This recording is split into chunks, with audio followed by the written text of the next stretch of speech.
કચ્છ જિલ્લામાં સરકારી જમીનોની જાહેર માર્ગો પર થયેલા ગેરકાયદેસર દબાણો સામે તંત્ર દ્વારા કડક કાર્યવાહી હાથ ધરવામાં આવી છે। અબડાસા અને મુન્દ્રા તાલુકામાં તંત્રએ બુલડોઝર ફેરવી કરોડો રૂપિયાની કિંમતી જમીન તથા માર્ગોને દબાણ મુક્ત કરાવ્યા છે। અબડાસા કોઠારા હાઈવે પર 51 દબાણો દૂર કરાયા। અબડાસાના કોઠારા હાઈવે પર ટ્રાફિકને અડચણરૂપ બનતા અને ગેરકાયદેસર રીતે ઉભા કરાયેલા કુલ 51 દબાણો સામે તંત્રએ લાલાંખ કરી છે।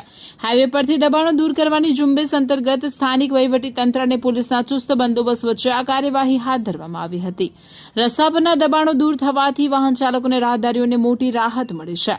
મુન્દ્રા ટુંડા ગામે 3.76 કરોડની સરકારી જમીન દબાણ મુક્ત। બીજી તરફ મુન્દ્રાના ટુંડા ગામે વહીવટી તંત્ર દ્વારા મોટી કાર્યવાહી કરવામાં આવી છે। અહીં સરકારી જમીન પર વાણિજ્યિક હેતુથી કરવામાં આવેલા ગેરકાયદેસર બાંધકામ પર બુલડોઝર ફેરવી દેવામાં આવ્યું હતું। આ ઓપરેશનમાં કુલ 2512 ચોરસ મીટર સરકારી જમીન પરનું દબાણ દૂર કરી અંદાજે 3.76 કરોડની કિંમતી સરકારી જમીન ખુલ્લી કરવામાં આવી છે।